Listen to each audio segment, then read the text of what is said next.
নমস্কার। আশা করি ভালো আছেন। সর্বদা স্বতঃস্ফূর্ত থাকার চেষ্টা করবেন। আজকের কথার মূল বিষয়বস্তু হচ্ছে বন্ধুত্ব। হ্যাঁ বন্ধু, আজকের কথার মূল বিষয়বস্তু হচ্ছে বন্ধুত্ব। চলুন শুরু করি। প্রথমত, যে বন্ধু তোমার বিপদে পাশে থাকবে, মানে চলো একটু অন্যরকম করে বলি। ধরো তুমি একটি বর্ষার দিনে কোনো জায়গায় আটকে গেছো, মুষলধারায় বৃষ্টি চলছে। তখন তোমার বন্ধুকে তুমি ফোন করে বললে যে আমি আটকে গিয়েছি, বৃষ্টি পড়ছে। সে কোনো কিছু না ভেবে তোমার পাশে এসে দাঁড়ালো। সে হচ্ছে তোমার প্রকৃত বন্ধু। যে কোনো কিছু না ভেবে তোমার এক ডাকে সাড়া দেয়, সে হচ্ছে তোমার প্রকৃত বন্ধু। দ্বিতীয়ত, এই পয়েন্টটি হচ্ছে আরো একটি গুরুত্বপূর্ণ পয়েন্ট, যেটা তোমার স্ত্রীর সাথে তুমি শেয়ার করতে পারবে না, যেটা তোমার স্বামীর সাথে তুমি শেয়ার করতে পারবে না। চলো এটাও একটু অন্যরকম ভাবে বলি।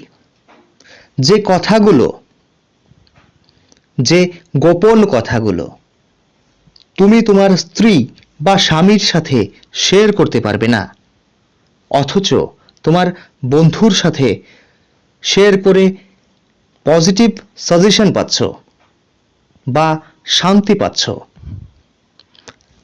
যে তোমার কথাগুলো শুনে ডিমোটিভেট করবে না, যে তোমার কথাগুলো শুনে তোমাকে খিল্লি করিয়ে কথাগুলো উড়িয়ে দেবার চেষ্টা করবে না,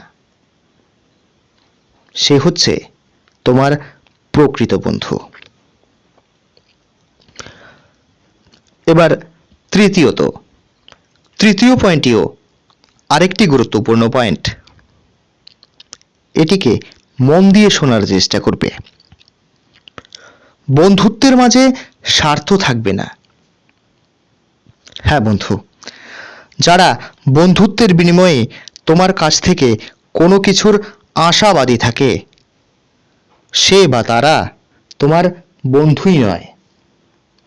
বন্ধুত্ব এরকম হওয়া উচিত যার কারণে বা যার ফলে কোনো স্বার্থ জন্মাবে না।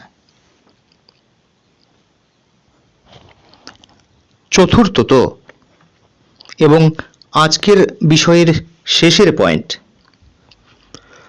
বন্ধুর সাথে তুমি সব কথা শেয়ার করতে পারবে। এই পয়েন্টটি একটু অন্যরকম হলেও মন দিয়ে শোনার চেষ্টা করো। সকলে বলে যে বাবা মাই আসল বন্ধু। আমি বলবো সেটা সম্পূর্ণ সঠিক নয়। এবারে কেন?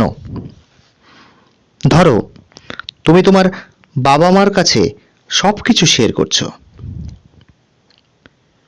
কিন্তু কিছু কিছু ব্যাপার আছে, যে ব্যাপারগুলো বা যে বিষয়গুলো তুমি তোমার বাবা মার কাছে শেয়ার করতে পারবে না। যে ব্যক্তিরা তোমাকে প্রয়োজনে মনে করে বা যে ব্যক্তিরা তোমাকে প্রয়োজন মনে করে, সেই ব্যক্তিদের থেকে বা সেই বন্ধুদের থেকে দূরে থাকার চেষ্টা করো। যে বন্ধুত্বের মূল্য দিতে জানে না, যে বন্ধুত্বের বিষয়টা কি বা বন্ধুত্ব মানে কি সেই বিষয়টাই বোঝে না, সেই ব্যক্তিদের থেকে দূরে থাকার চেষ্টা করো।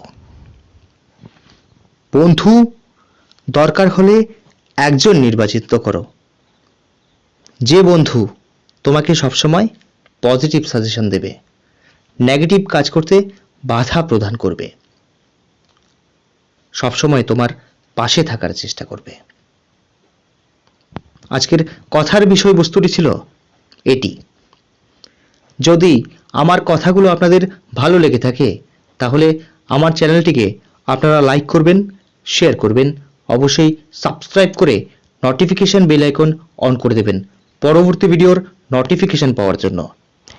ইউটিউব প্ল্যাটফর্ম বাদে যদি আপনারা আমাকে অন্য কোনো প্ল্যাটফর্মে দেখতে চান তাহলে আমার ফেসবুক পেজ শিবাজ মোটিভেশনকে লাইক করবেন, শেয়ার করবেন, অবশ্যই ফলো করে সাথে থাকবেন। ধন্যবাদ, নমস্কার।